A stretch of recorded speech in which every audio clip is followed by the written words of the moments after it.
There we go. This episode of Outlander Cast is brought to you by MinuteWithMary.com. All right, guys. We don't need to talk about the obvious that we're all dealing with right now, but there's something pretty obvious that we're all dealing with right now, and it kind of stinks, right? One of the biggest things that's helping me feel normal is podcasting. It's watching Outlander. It's talking with my friends about Outlander, and it's also making sure that I'm getting dressed and I'm putting on a little bit of makeup. So this month, the month of March, my favorite mascara is on sale just for you, our podcast listeners. You can go to minutewithmary.com/discount to get 15% off my 4D Epic Mascara. Anything that you get this week of recording through Friday is actually shipping free.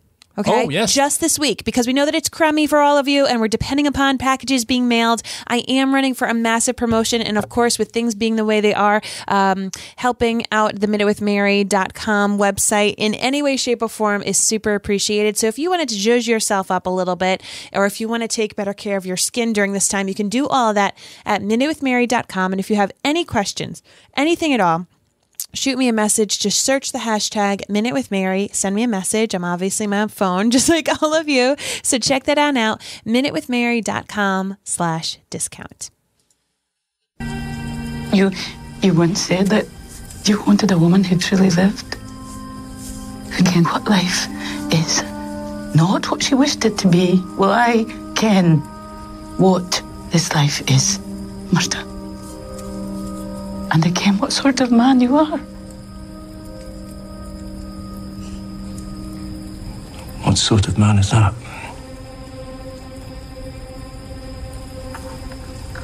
A sort of man who will lose everything for what he believes in.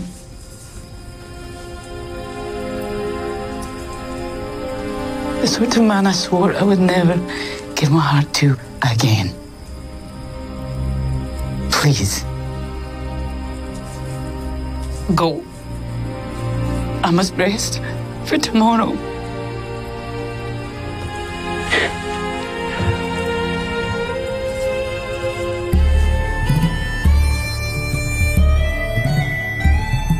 All the way from snowy Providence, Rhode Island, welcome to Outlander Cast. It's a podcast dedicated to the show Outlander on Stars. Sing me a song of a lass that is gone, save that lassie on.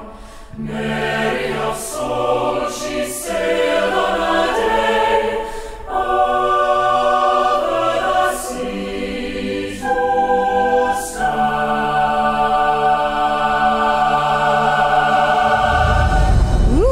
For those of you who can't see live, Blake is doing amazing conducting. Very, very fun, very powerful. It's because I'm awesome. My name is Mary Larson. My name is Blake, and by gosh, do I want some French gold right now.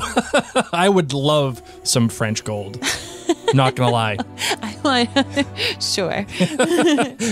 Just go build a house down in North Carolina, just on the water's edge. Just have some fun with it. Okay. I'm not sure if I'd be willing to give up my firstborn for it, but, I would still love some French gold. Okay.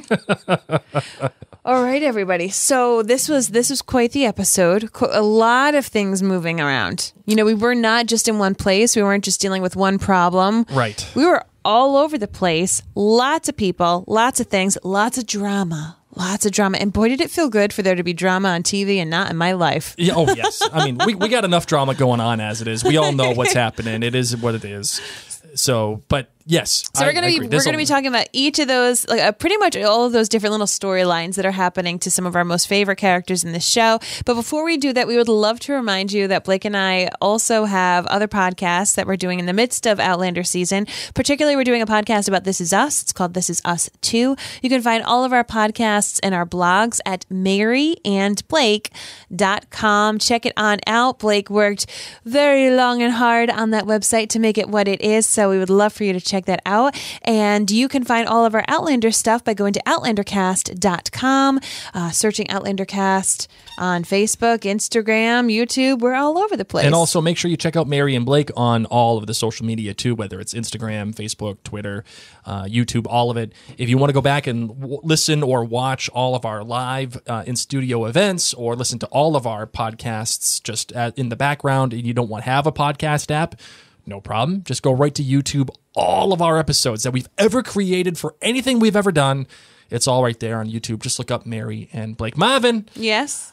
I think it's time. Oh. It is time. It is time. It is time in to... Rafiki's voice. Yes, it is time to talk about this episode. Are you ready? Are you ready to get into this? I am so ready. Let's do it. I just finished rewatching it now for the third time. I'm ready.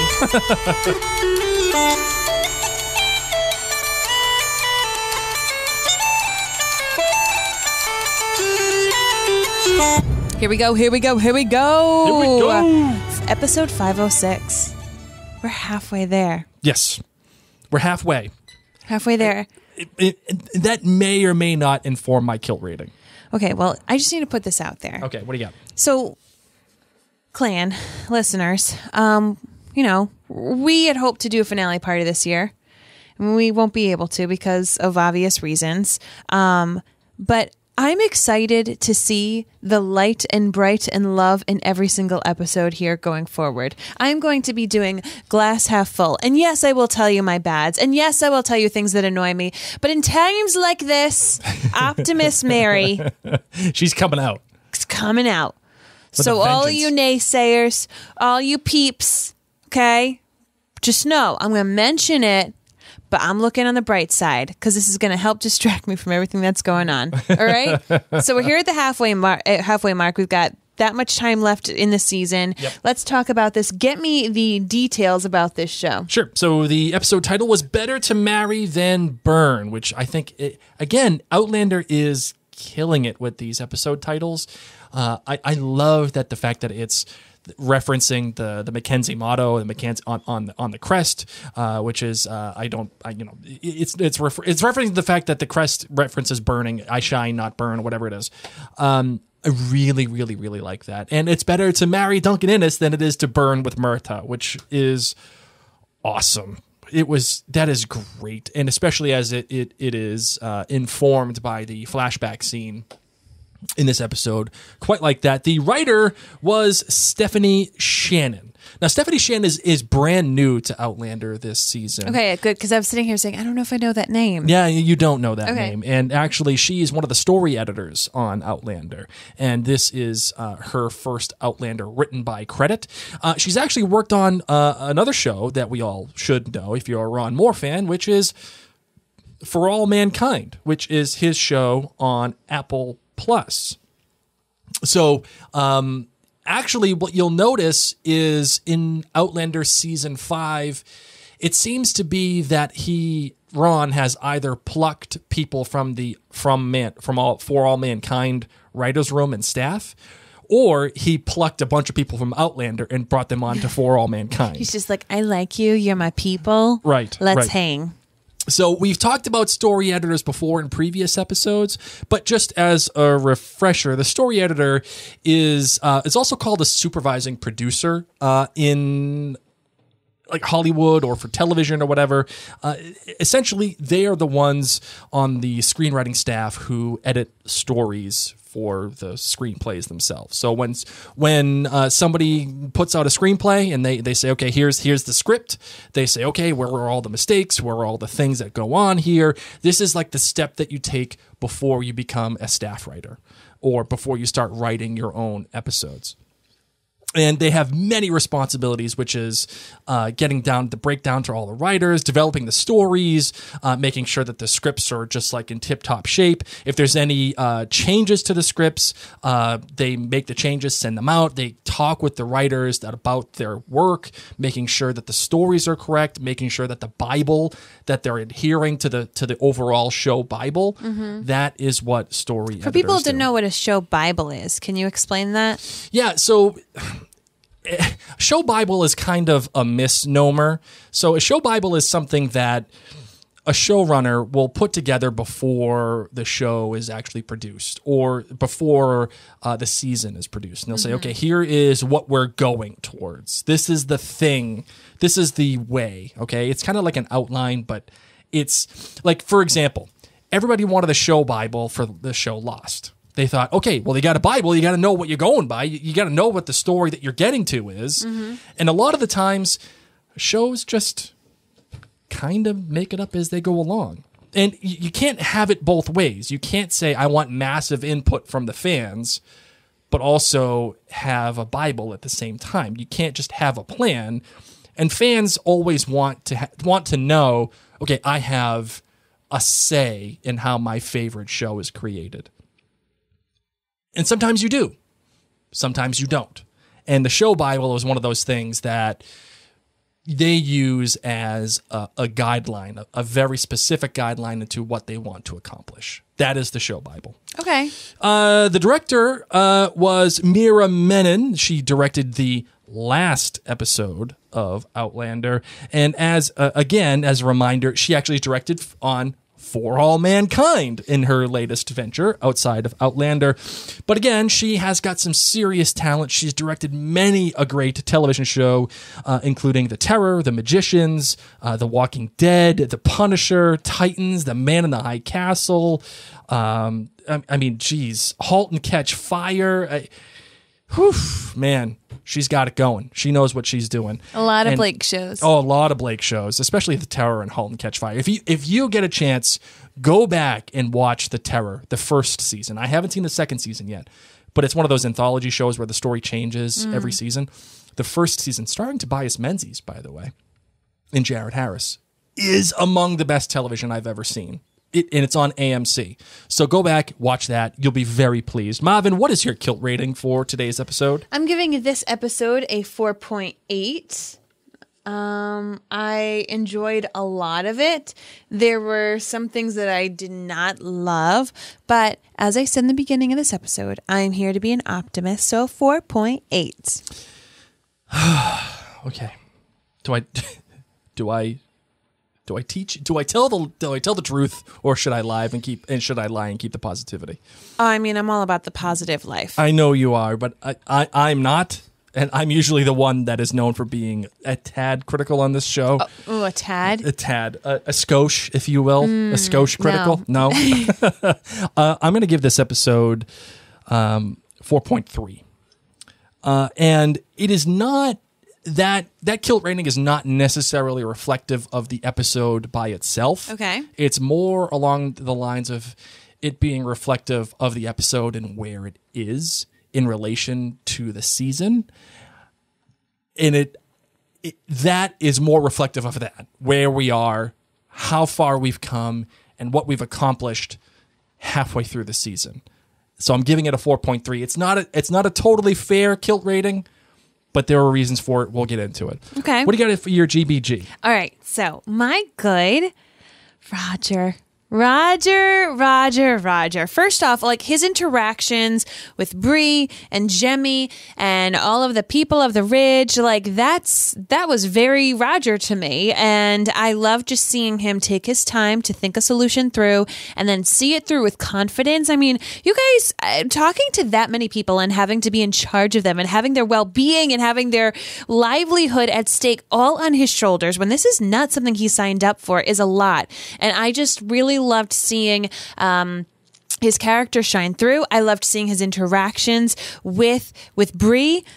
I will say Roger needs to use less tissues when wiping Jemmy's face. He like dabbed once and then he threw it away and then or put it in the basket to wash later. And then he took another one and I was like, oh, Roger is such a first-time dad. Like, really? You're just kind of like fold it over a few more times and you got to keep using that tissue because you're going to be running out of tissues pretty soon, Roger. My bad. Anything that had to do with a barn. Anything and everything gotcha. taking place in a stable. Not a barn, a stable. Yeah. All the stable time. Every bit of stable time. Every bit. There we go. And then my great was everything with Jocasta. Whether it was her flashback or her current scenes, seeing her, talk to Duncan Innes, to seeing her just manage different people. She shone so brightly in this episode. This episode was so let Jocasta and Roger shine. These are two incredible actors. These are two incredible characters that are very complex. Yep. And I really had fun watching those two shine. Sure. How about you? All right, my good. Let's see, where am I here? In my notes. All right, my good. Actually, Roger.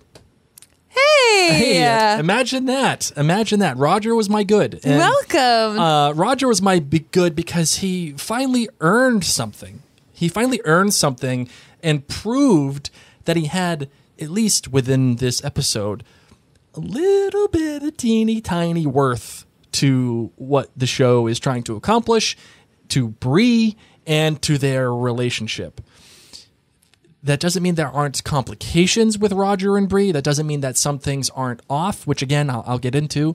But I actually quite like that Roger did something. Yes. He finally did something, and he gets recognized. I mean, he's for done it. a lot, Blake. Don't say he finally did something. This guy has done a lot.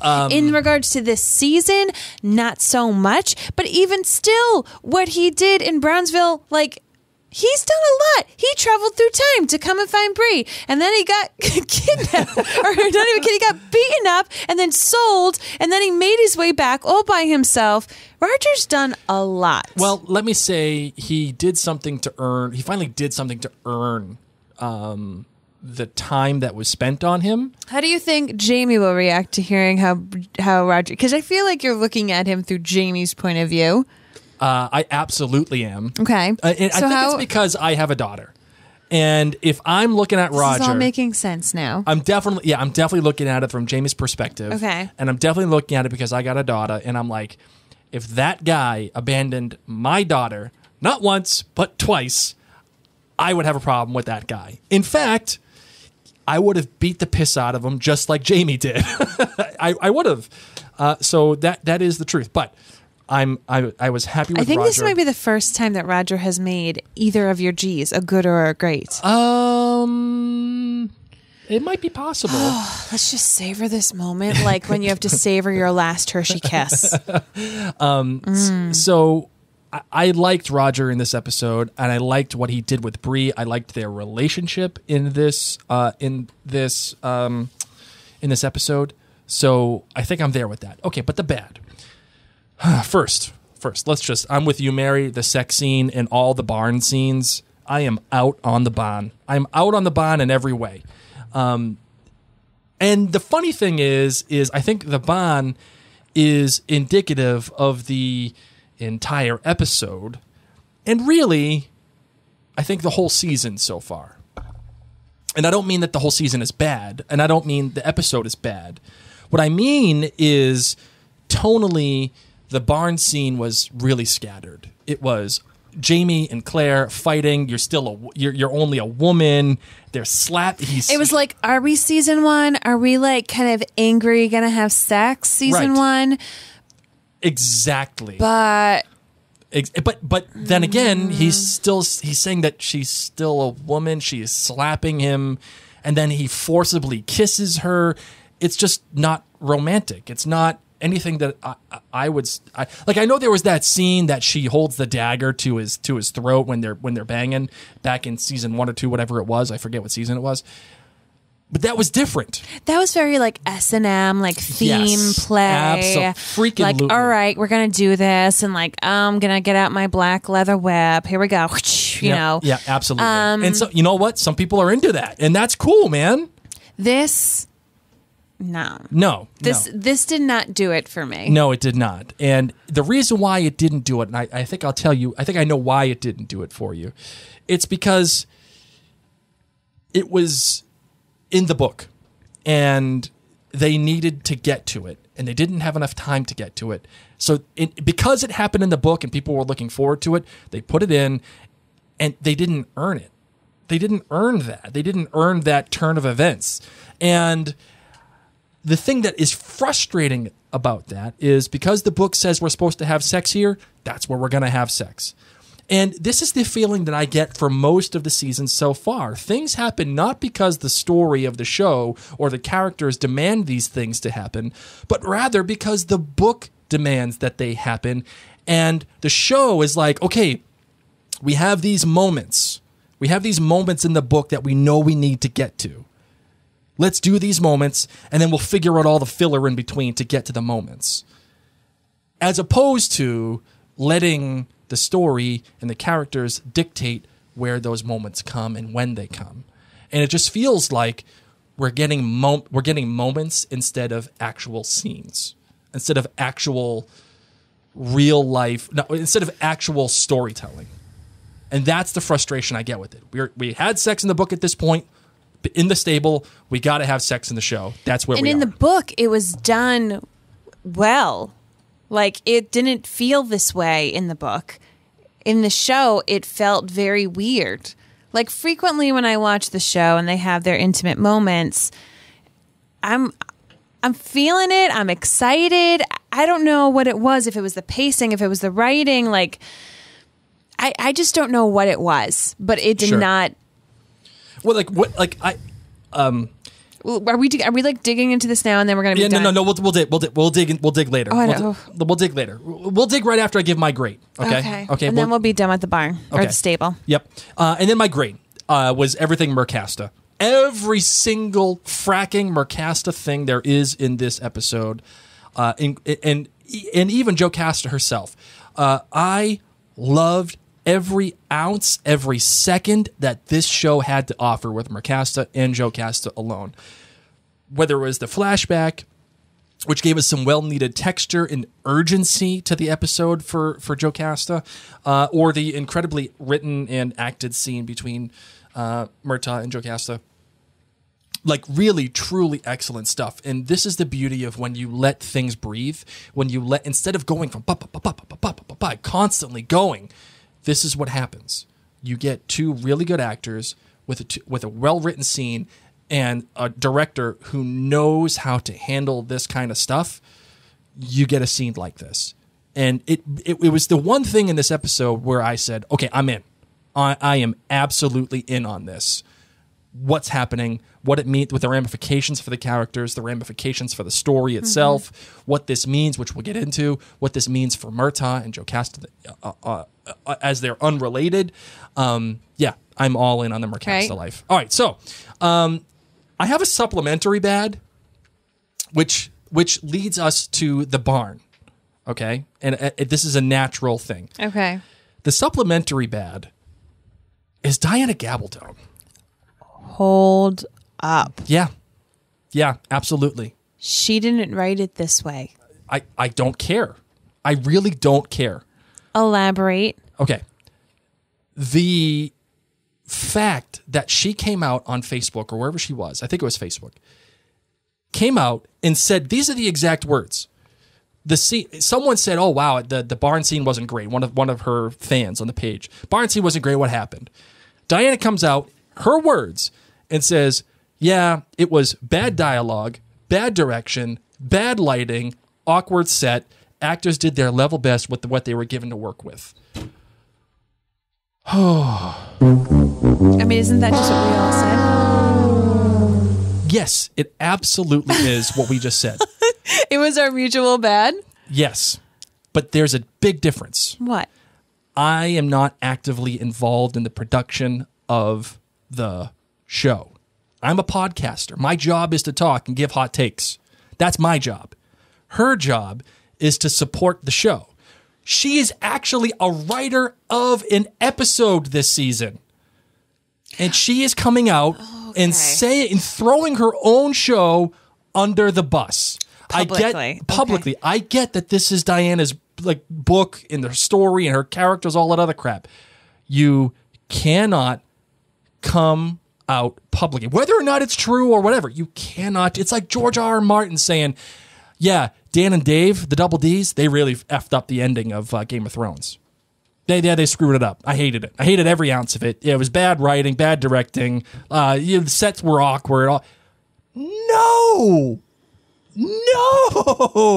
You cannot go public with that.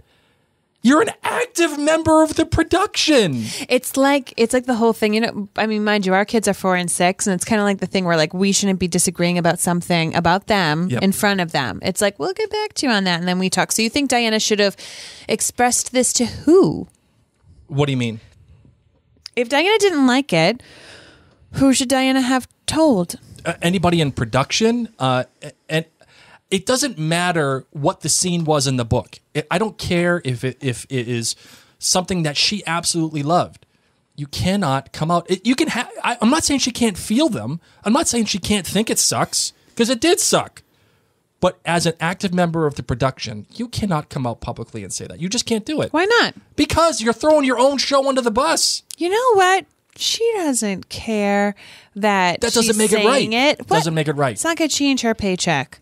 It's not going to change. And to be honest, she probably doesn't even care about the paycheck from the show. But she does not care. Then why did she spend all night trying to fix it after that? Probably because her PR person was like, you shouldn't have done that. You should not have done. She shouldn't have done it. I don't care what anybody says on Facebook Live or Instagram. Shouldn't have happened. Well, you should care what other people have to say. No, I'm take bunkered on this one. Hey, she feels probably the same way. She doesn't care. That's great. That is great. But she's an active member of the production, whereas I am not. So let's get into the barn scene and just get it over with, because I don't want to be negative. Oh, really? I really don't. What has this past 10 minutes been? I feel like we need a refresh.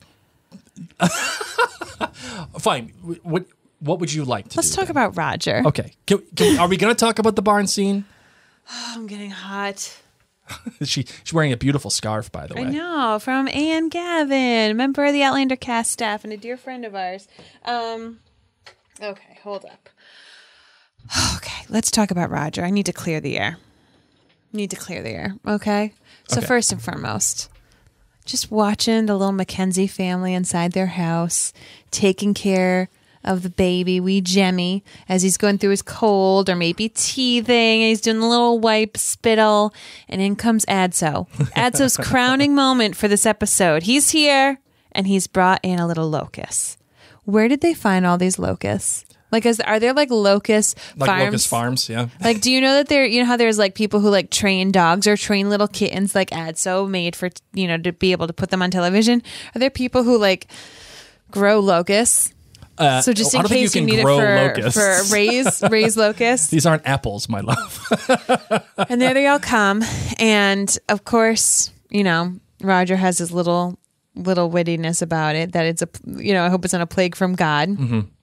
And everybody is obviously upset and looking to Roger for him to solve it. And he's just like, I don't know. And it's very funny to watch shows that were filmed and created before major life events happen. Like with all of this stuff going on with the pandemic, I felt like Roger must be feel like how some politicians are. Like everybody's like, what are we going to do? We're going to die. You're our leader. Right. Whether it's like your state or whatever.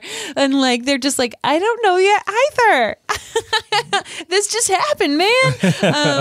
And yet Roger, how sweet. Like, and isn't it so true how you do have these memories that just come to you? Yes, absolutely. When you need them and over time. So for him to be out there and to say, I think I have an idea. Mm-hmm. And Bree throws in, professor, as he's like making this stuff. And I just thought, oh, there you go. There's your Mackenzie University. Yeah. I mean, like the locusts for the most part are computer generated, obviously. Like but the ones like on the windows, the close-up ones. Like, where do you get those? Like, yeah, they didn't. I know that they didn't bring in like a oh my God, I don't want you guys to think that I was like, wow, where'd they all get all those like thousands of trained locusts? No, they didn't blacken the skies of Scotland for these locusts. No, I mean like the few close-up shot ones. Right. Yeah, and of course, then he has this knowledge of how to make these poop pots. And I loved the banter just between him and Bree as he's explaining to her, like, oh, this is what you do, and it's going to hold on to the smoke quite well, but this is the other factor that I'm not able to figure out. And Bree figures it out, figures out how to fan it and take care of the direction. And I just loved their teamwork. Sure. I think it's... So there are a couple of things that I want to ask your opinion about, which is it takes what Roger calls a biblical plague to actually get something right in the Outlander universe. But then also too, and this is really important, I think, but I'd love to know your opinion, which is, do you find the conversations between Bree and Roger tonally scattered? Like, do you find them, like last episode, he's off running about, he's pissed off because he's upset that she didn't say that he was the father, and all of a sudden, everything's okay, and now they're fighting locusts out of nowhere. And listen, this did you find it to be? I guess what I'm getting at is like the halt and catch fire syndrome of when, spoiler alert, when they get beat up in the Porsche and then at the end of season 1, and it just like happens because they needed something to happen to Gordon and Donna. And that's it. Like, these are the locusts, and that's the Porsche syndrome. That they're a couple that can forgive, that can move on, and they're also probably exhausted from raising a baby, and maybe emotions could go hot and cold. Sure. I did not feel whiplashed at all between last episode and this episode. I did not. And I think that's fair. I think it's a fair criticism, but I also think it's a fair characteristic of Roger and Bree, because throughout the run of Outlander, whether or not you agree that they've been given good characterization or they've been given enough moments to become, textured characters, you have seen evidence of these characters go hot and cold very quickly. You have seen evidence of them being able to get into a massive fight, come back, love each other, talk about it, and then the next day move forward. So even though I think it was tonally scattered, I still think it's a fair thing to represent. I still think it's a fair thing for both of them to be one way at the end of the last episode and then be a completely different way at the beginning of this episode. I think that they're able to move on. They don't hold grudges. And I think that this is an excellent demonstration of how you can work together as a team. The problem is the problem. Yep. Right? Yep. Bree now knows she needs to be more honest with Roger. Roger now knows that he needs to be a lot more kind with Bree as a victim of rape. And they're ready to tackle things. And listen, man, you got to work together. Like they made up. They Sure. made up and they're moving on. And I think that is a great thing for people to see. Here's another question that I have for you. The chemistry between Rick Rankin and Sophie Skelton. Getting any better? Still the same? I think it was Getting much worse? better in this episode. I kind of loved agree. it. They were just doing these little jokes with each other and lots of little touches. I liked the buckets it. of shite. Like you stick to your buckets of shite, and I'm going to go fix this. I enjoyed their banter very, very much. So, I did too. Of course, they come up with the solution, and all the people are there. Marcelly's there. Poor mute Fergus. He's just eye candy. He's just like thrown in. Okay, there he is.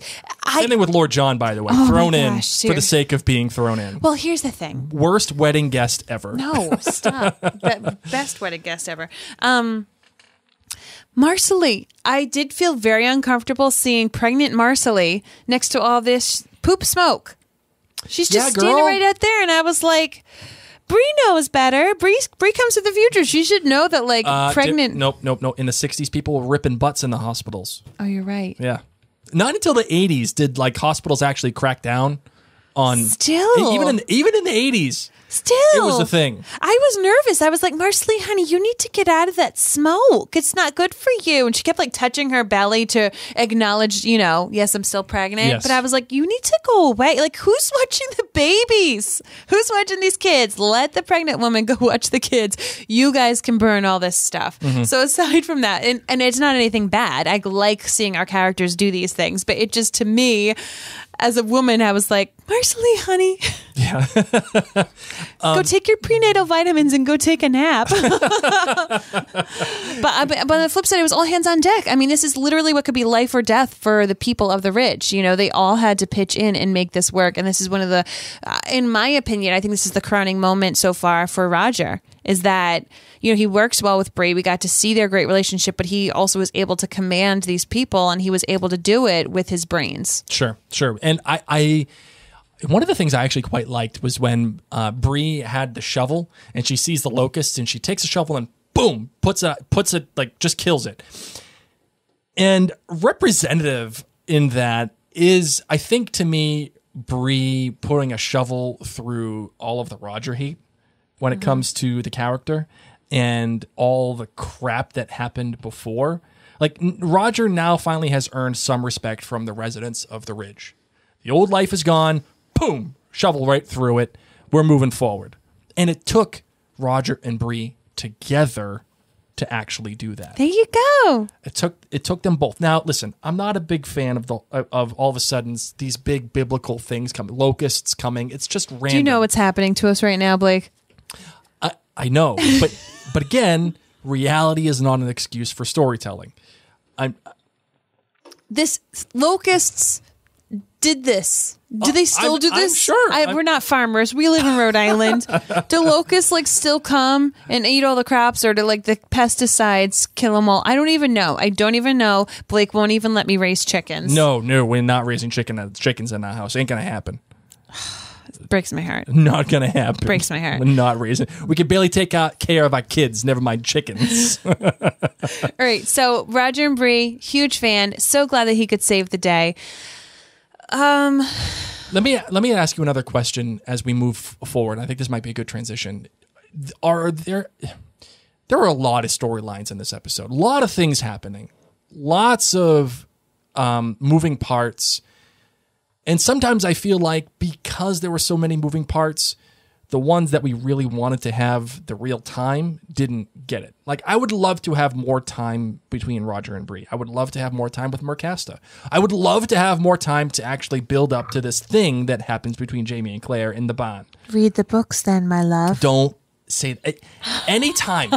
Okay, now this is not a slight against anybody. We've all got time now. This is not a slight against anybody. Hey, but no, let me. It's obviously going to be a slight against me. No, it's not. I'm the one that just said it. But anytime I see a comment in the Outlander Cast Clan Gathering or on Instagram or whatever, and when the first words are, well, in the book, I immediately skip past it. I immediately move past. Because don't tell me to read the book. Don't tell me that, well, in the book. No. What is the show doing? Is the show doing the right thing? That's the real crux here. We're talking about the show, not well in the book. No. I don't want to know well in the book. I want to know what is happening in the show, and is it correct? Is it good? Is the language correct for what they're trying to tell you in the show?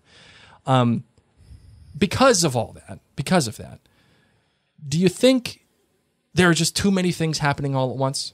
There was a lot happening in this episode. There was a lot. And because of that, there was an obvious loser. And the obvious loser in this episode was Jamie and Claire. Yep.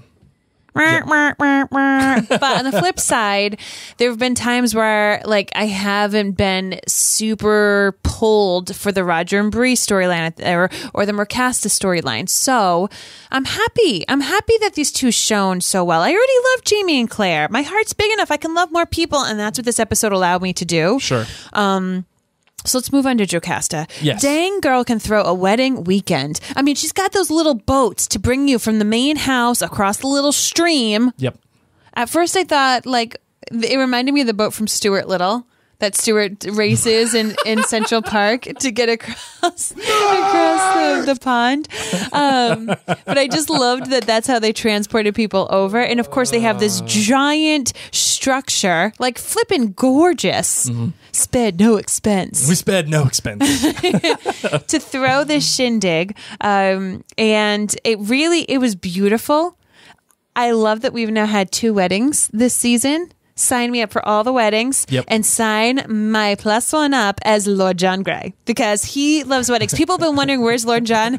He's booked every weekend. Okay. He wants the free food, the free booze, practicing his dancing. He may not be interested in those ladies, but he knows how to shake it. Okay. And this is where he can go get his dance cruise on.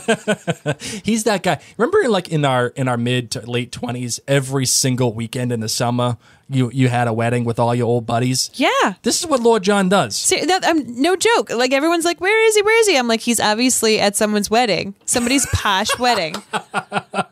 And he came up with his own outfits. Oh. Definitely had the new bows. New bows, new outfits for every single event. You know, he's got the presents all lined up, and he's probably taking notes. This person's wedding had this appetizer. They had fake flowers. Judging the band, the worst. The worst. You don't do a DJ and you don't have a bad band.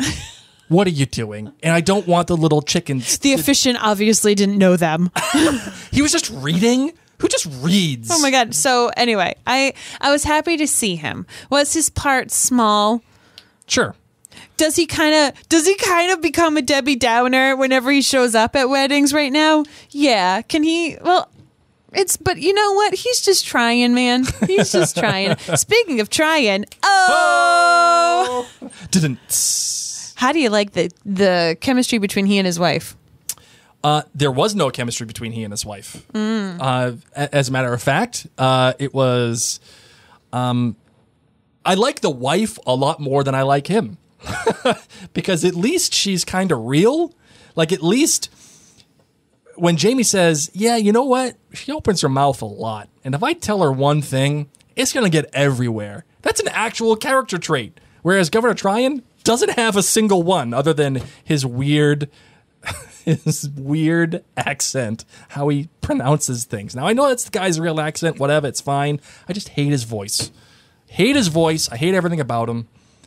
Although I did like the fitting scene at the end when they're making his new uniform and everything. And I know that Tryon does have like these aspirations of grandeur, going to New York and whatever.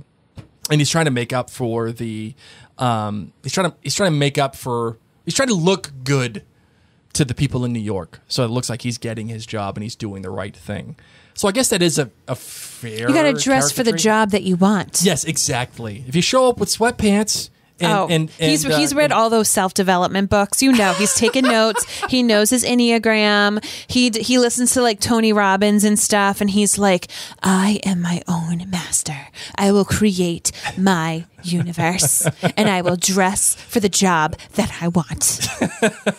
Colonel Fraser, dress for the job you want. But there's his little wife like dropping secrets left and right. Putting him in his place. Oh, absolutely. We're going to go to New York soon. It's fab. Actually, here it's not right now. I love knowing that she cried when she ended up in North Carolina. Oh, my God. Oh, man, that was funny. How many of us have had that move where you like move somewhere? Wasn't that us when we moved to our apartment in Providence? Oh, no, we cried when we had to move back to Massachusetts for a little bit. Yeah. And then when we left, we cried because we moved back to Providence and we were so happy. Lots of crying happens when you move. Yes. So there she is trying to befriend Claire. Worst. Oh, worst wingman ever. She's just like, sorry, girl. Couldn't do it. Are you kidding? Get out of here. You're the worst. You're Claire the worst, said this guy makes me feel uncomfortable. Yep. And she's like, don't worry, I'll deflect. You didn't. And you're a politician's wife. You should be able to do this stuff. You should be able to just get right in there. Like how Wiley did with Claire when she's trying to move away and he just like stands in front of her and then moves to the side again. When Claire's checking out the Chantilly lace, which at first I thought they might want to talk about Chantilly lace cake. Yeah. Nope. Because that's amazing. Have you had it? I've never had it. I had it for the first time last May. Why did you have it and not? It's when I went down to Florida. It was my birthday cake because okay. I celebrated my birthday down in Florida with some women last year. Yep. And then flew back up. Yeah, they gave me Chantilly lace cake and it was delicious. Oh well, I think we should get some. I don't know. I think it's like a thing down south. Whatevs, we'll figure it out. Okay, so anyway, Amazon. Terrible powder face Wiley. Can we talk about? What do you that think guy? he smells like? I think he smells like farts. That's what I think he smells like. Oh, I totally disagree. No, the reason why I think he smells like farts, I'll tell you why, is because he's the kind of guy that because it was pushed into manure. Well, yeah, obviously, but no, he thinks he's all done up, and he's got all the powder and everything, and he thinks he's awesome. But deep down, deep in his core, he ain't nothing. He's nobody, and he's just another. He's a jag. I feel like he is one of those people that puts on way too much perfume, and the perfume that smells like grandma powder roses. Yes. Like, but way too much. Like, you walk by and your eyes sting and you kind of cough, and then you're like, I promise I'm not sick. So he's getting up in her face and drops the name of Stephen Bonnet. Well, to be honest, before we get in, I don't even remember this guy from the previous season. Don't even remember him at all. Like, I saw him and I was like, oh, okay, I guess he's important. Like, I guess we've known him from... I don't remember him. But yeah, he talks about Stephen Bonnet, and then we get the whole thing with Claire and the plan. And the plan, it seemed to be, from my perspective, was that she wanted to get the in with him via the whiskey business to get an introduction to Stephen Bonnet. Is that something that I'm correct in, or is that something I'm just making up in my head? Say that one more time for me to make it a little bit more clear. How to tell when the hosts aren't listening. Was the plan to get an introduction to Stephen Bonnet via the whiskey business through Wiley? Was that the plan from Claire, or am I making that up? Yeah, no, Claire does not like... Are you thinking that she wants to... I'm not understanding. She wants to get to Bonnet. Yes. Yeah, that's the whole reasoning behind Okay, this. because the writing here was a little... It was a little unclear. Like, because eventually Jamie clears it up when she talks to Jamie. So Yes, if you were right. unclear... Right. And you met him when they were having dinner. With Tryon, when they first had dinner with him. Okay, and what? In this... 4? This in season 4? Season 4. Okay. So, but like I thought it was very clear. I mean, granted, whatever, but I thought it was very clear. You just saw like the gears in her head working. Yes. But then she clarifies it very quickly with Jamie. Like the whole point of this was that he is associated with Stephen Bonnet. We can find him now. Yep. We've got this going on, of course. Yep. It just goes to show you how the gears in Jamie and Claire's head are always working. That she can think on her feet that Absolutely. quickly. Where from 1 minute ago she was just trying to dodge this guy and enjoy her time at a wedding with her husband, and in the second moment she's in Mama Claire mode. Yeah. Mama Bear, Mama Claire, like, I'm going to figure this out. Not only am I going to figure it out, but I'm going to act like I don't even want to see Bonnet. Sure. I'm going to say, oh, but we just want to deal with you. Right. And that is like the kind of like reverse psychology thing. I quite like that. It seemed like the plan just kind of happened. And I guess that's when you're thinking on your feet, that's what happens. You think on your feet and you're like, okay, can we get this? But then Jamie wanted to bet the horse, but it was a double play where we don't really want the horse, we want the invite, so we're going to trade the horse for the invite and the whole thing. But like Claire's looking at the horse like, oh, I hope you're worth it. There was just a lot happening, and when you start adding in what happened at the barn after all of this stuff, I was kind of like, okay, what was the plan? Like, what are we doing? You were a little lost. Like, huh? I watch a lot of complicated shows. Like, But I will say, our daughter kept waking up a lot. that's true. That. That is true. So, and I will say that Blake only got to watch this episode once. Yes. I'm putting it out. Sorry.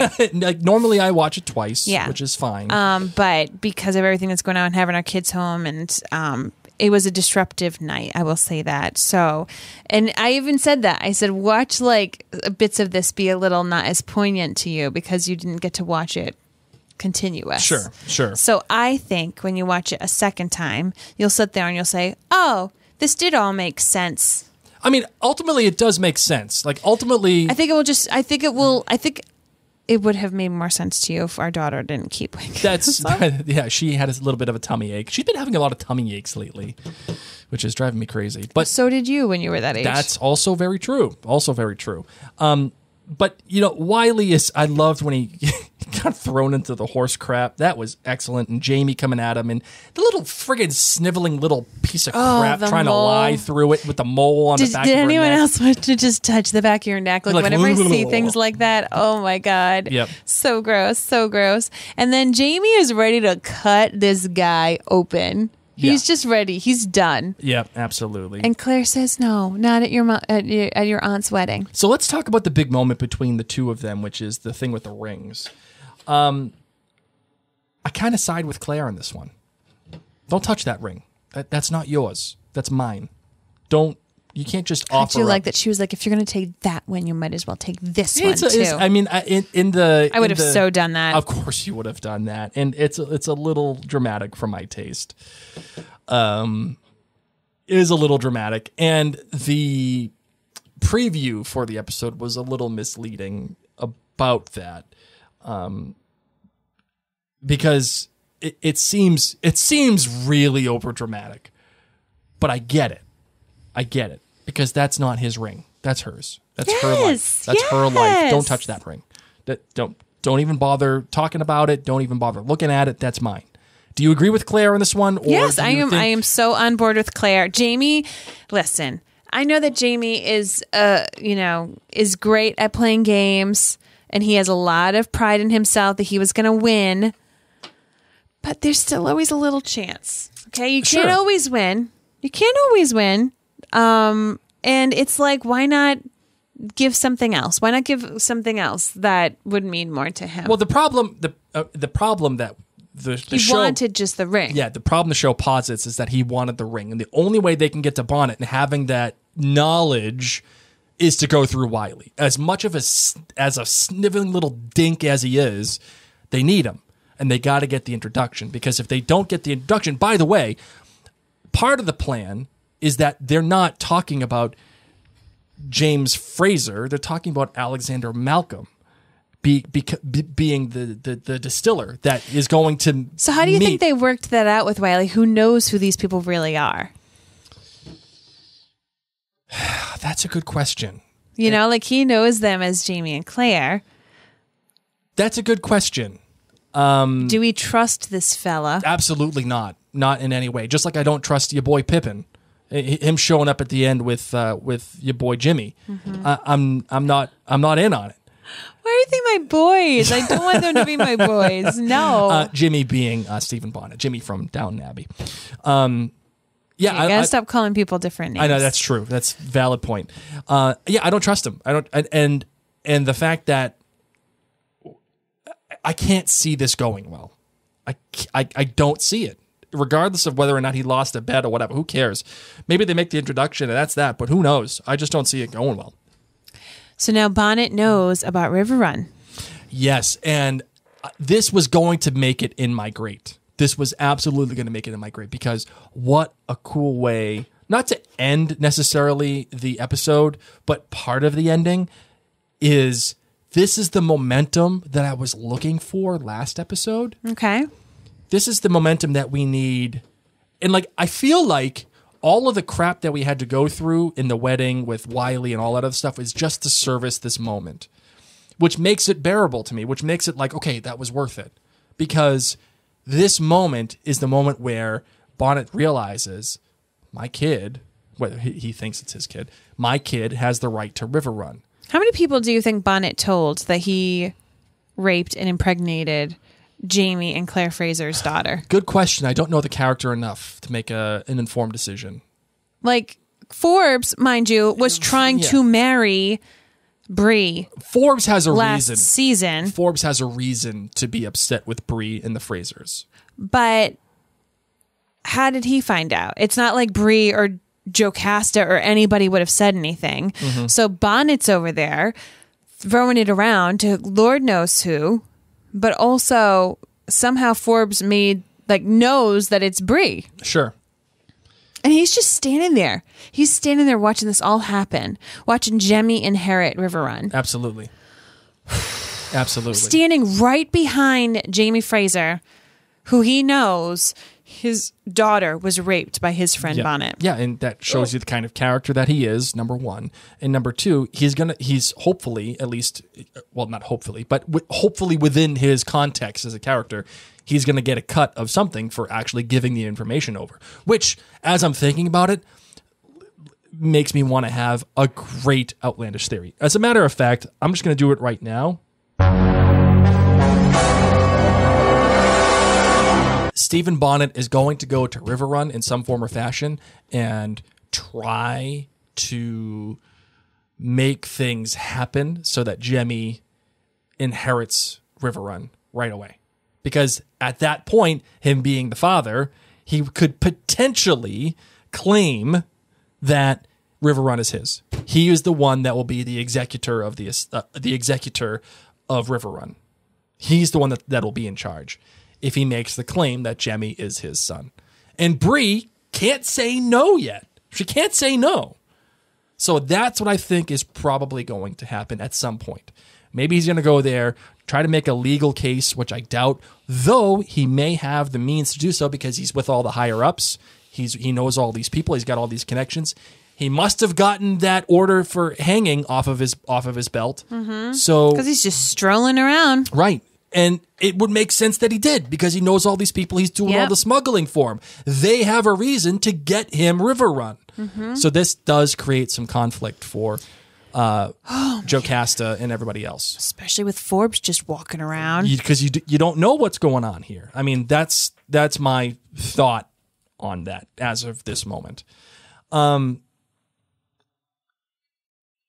So that's what I'm thinking is going to happen. Did we already talk about Jocasta and Murtaugh? We didn't. Oh, we're getting close to the end here. We're at 54 minutes. So those, first off, the flashback of seeing how Hector acted when he shot his own daughter by accident and then just was like, carry on. Oh, that was... Here we go. That was one of the things that stood out to me. Worst dad ever. The blood on the guy's face. Oh, it's like chunky blood. That was awesome. That was one of those things that stood out where I was like, oh, awesome is not the proper word for it. No, but you know what I mean? Like for the show itself, like the show hasn't really done that kind of thing really since Culloden or Preston Pans. And it shows you the kind of violence that was happening at that moment. It was a cool effect. Yeah. That's why I mean awesome. And it was so quick. It was like, oh my God, what's happening? Oh, it's the driver. Here we go. Hurry up and get in the car, Jocasta, as she's screaming for her daughter. Yep. You know, it puts so much into perspective for Jocasta and why she makes the choice that she needs to make. What a touching scene. I think that this was by far my favorite Murtaugh Jocasta scene so far.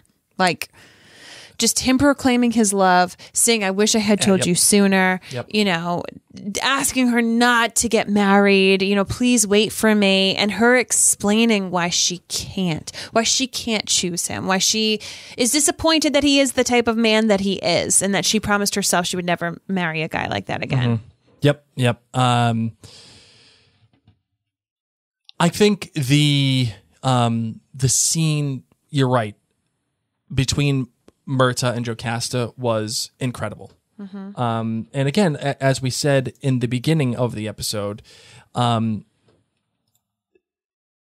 this is what happens when you allow things to breathe. This is what happens when you allow actors to do the thing that they're supposed to do. And the way that you write them, that's what they're doing. That's what they're supposed to do. And you get beautiful moments like this between the two characters that have this now texture about them. The fact that we have the flashback with Jocasta and how it informs her choice with Murtaugh is a big effing deal. I was married to a guy that once acted like you, and I lost every single thing because of it. Mm-hmm. And I promised myself I would never do that again. Even though I love you, even though it is going to physically break me, as you saw at the end of that scene, I can't do it. Mm-hmm. I can't. It's really good writing. It's really good writing. I was impressed by how this episode opened and then delivered on that opening. How did Morna get shot? Yeah, that's a good question because... Is it because she jumped? She was like, Dad, like she like moved. Yeah. And is it just because pistols were... like not finely calibrated? Yeah, right. At the time, they just were not. I mean, goodness, that could have hit Jocasta. Yeah. So the way that it was edited seemed to me that the father shot at the redcoat. The other redcoat was going to shoot the father, but the daughter stepped in front and... Okay. Or was it the... Maybe. Oh no! You know what it was? I'm sorry. The father shot the redcoat that was standing next to him. The driver was going to shoot the other redcoat, or something along the line that the driver shot the backwards redcoat. Yeah. And at that moment, Hector then aimed to shoot at the other red coat, and Morna jumped in front, and he accidentally shot her. So the way that and then he stabbed him. Like, think about that. Rather than saying, "Oh my gosh, I just shot my daughter," he still was ready to kill. Yep. Either way, it was edited in a funky way, and as a matter of fact, the shooting for this and the editing for it was very choppy. Like, it was like, for that movement to happen, there must have been 6 or 7 different shots, all in like a quick sequence. Yeah. But I think we were supposed to feel it disjointed. Like, for this mistake to have happened, you were supposed to feel uneasy. You were supposed to feel like, what's happening? Where are we going? I think that was all on purpose. Yeah, like, and I don't know what happened, so I can't say that Hector shot her or the other guy shot. I don't know, because again, it was edited in a funny way. But I will say, maybe it was Hector who shot her. I can't get a firm handle on it. But before we end the show, I do want to go back to the barn real quick. The barn scene. The barn scene, I think, could have been great. And it should have been great.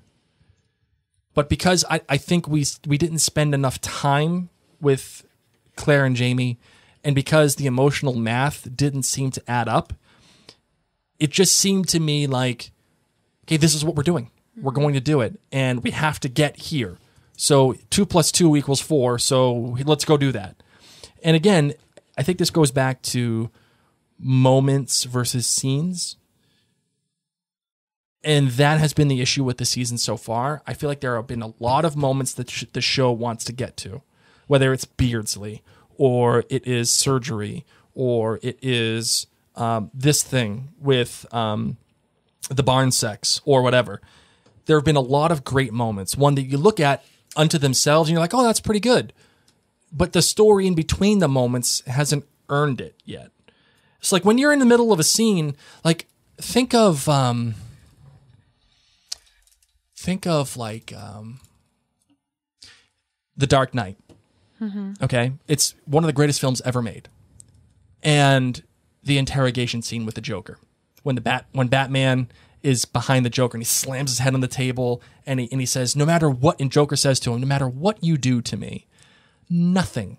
You can beat me up all you want. Nothing is going to change what's about to happen, and it's magical. Because when you're in that scene, it's not a moment. It's the characters in it. Like, it's the people in the things that are happening in that scene that drive it.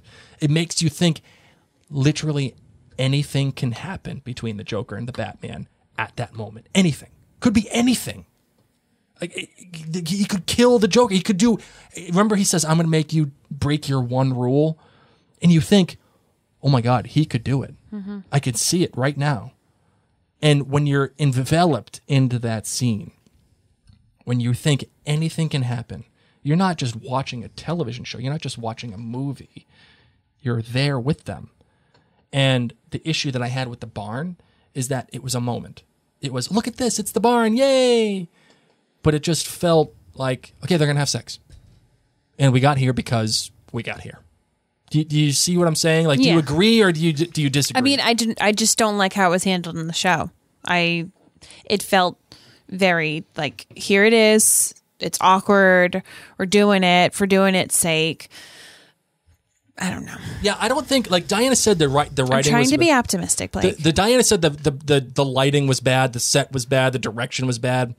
I don't think it was bad. Like, I don't think that stuff was bad.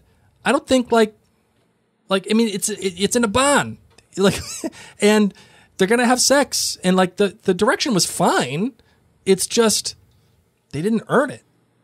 They did, regardless of whatever we know from Jamie and Claire in season's best, they just didn't earn it in this particular scene. And I think that's the reason why it was not as good as we all wanted it to be, at least for the book readers.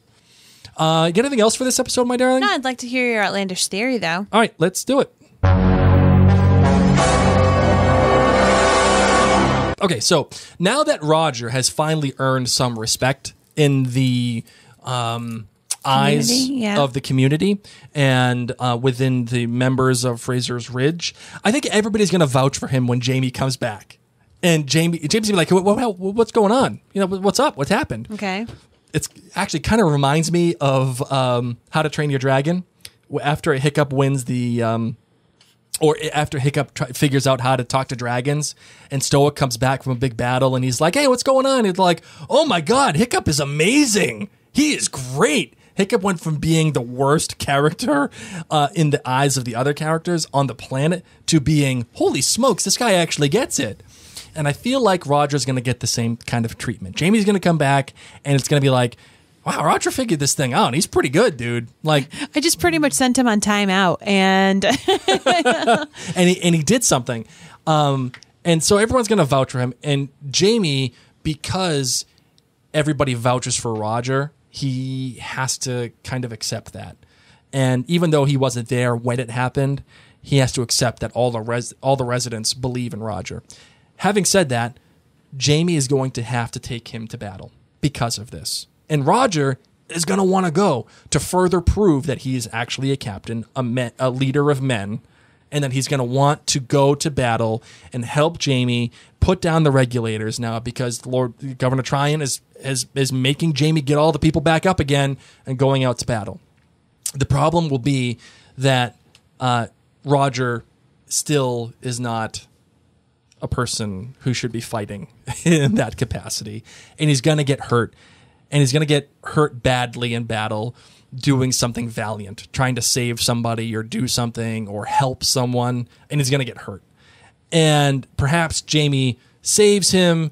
Perhaps Jamie finally recognizes that Roger has value, and that means a lot, because that means Jamie will have to help Roger battle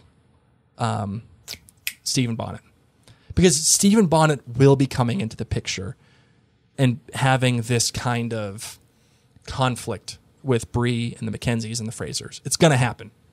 It's going to happen.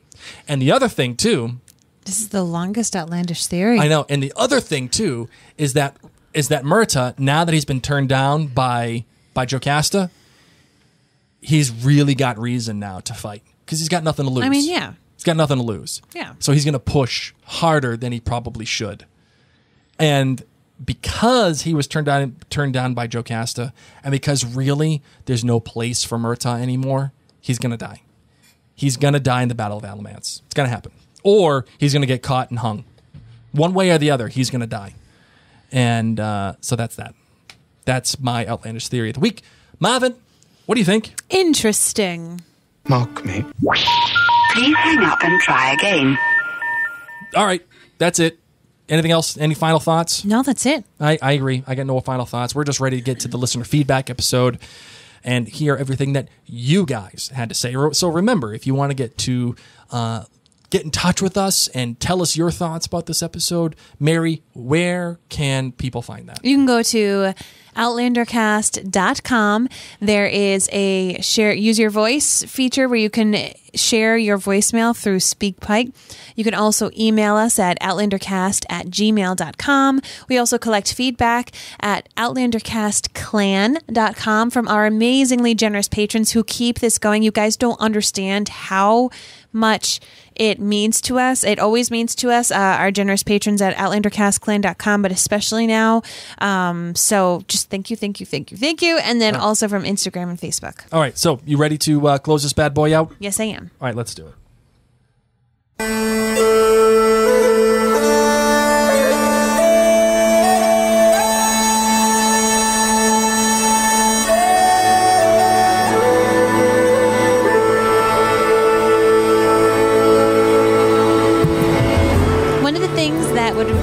Awesome is if you take out your podcast app. If you haven't already written us a review in your podcast app of choice, I'd love for you to do that. You can also, rate it like 1 to 5 stars, but leaving a written review, a sentence or 2, makes a huge difference for other people being able to find this podcast. Of course, a lot of people are finding Outlander because it's on Netflix right now. Maybe you found Outlander because of Netflix. That's true. So if you found Outlander Cast and it's brought any joy to your life, we would really appreciate a rating. If you've already written a review, if you could go in and kind of heart or like other people's ratings, We want to thank right now TN Tracy, who says, I love these guys. I always look forward to extending each episode by listening to their thoughts. I love that she's read the books and he hasn't. It mirrors our Monday conversations at work and all the Outlander fans. I'm married to my coworkers, Blake. Thank you so much, Tracy. Well, thank you so much. And if you want to obviously go ahead and do those written reviews, we would really appreciate it. Another thing that you can do too is go to OutlanderCastClan.com, where you can become an official member of the Outlander Cast Clan, and you get all these great perks like free swag and extra episodes of Outlander Cast and extra After Dark episodes, which actually we will be doing after the conclusion of this episode. For everybody that is live on Facebook right now and watching on YouTube, go to OutlanderCastClan.com, become a Klansman level supporter, and you will be able to get access to not only tonight's episode of the After Dark show, which is one of my favorite things to do on this planet, the After Dark show, but you'll also get access to the entire backlog of all the After Dark shows and see all the crazy things that we've done, the evolution of our studio, and everything that is going on in between. We want to thank our most generous patrons at OutlanderCastClan.com, including our associate producers, Angie, Candy, Carolyn, Celine, Dawn, Diane, Jeffrey, Jennifer, Marilyn, Maureen, Patricia, Siobhan, Stephanie, Valerie, as well as our co-producers, Amanda, Ann Lee, Barbara, Dana, Janet, Keelan, Lori Ellen, Marianne, Meredith, Raynal, Sharon, Tina, and Whitney. And last but not least, our executive producers, Anne, Bobby, Dee, Jen, Katie, Kirsty, Martha, Nadra, Peg, and Sarah. Thank you guys all so very much from the bottom of our hearts. And if you have not yet joined Outlander Cast Clan, as Blake said, you can, even for as little as $2 a month. It's cheaper than a cup of coffee, which you probably can't even go out and get right now. But you can get plenty of Mary and Blake. And know that this keeps our production going, especially in times like this. So we truly, truly appreciate your support. Yes, absolutely. And listen, everybody. World's crazy right now. We didn't really talk about it all that much, just because we want to have a good distraction here with Outlander and having our community and having fun with it. But please, everybody, stay home. Stay home. Wash your hands. Just be cool. Wash your clothes. That's Blake's big thing. Yeah. You know, just because I'm out, every day working and it's just one of those things that you just gotta just listen. Just take care of each other. Be cool. Stay home. Enjoy your family. Enjoy some Outlander. Watch new shows. Find excuses to watch a new show that would get you out of your comfort zone. That's what I'm going to say. Find an excuse to get out of your comfort zone with television. Find something new. Find something different. That's what I'm going to say. I love it. Well, for now, my name is Mary. My name's Blake. And you've been listening to Outlander Cast. Wash your hands.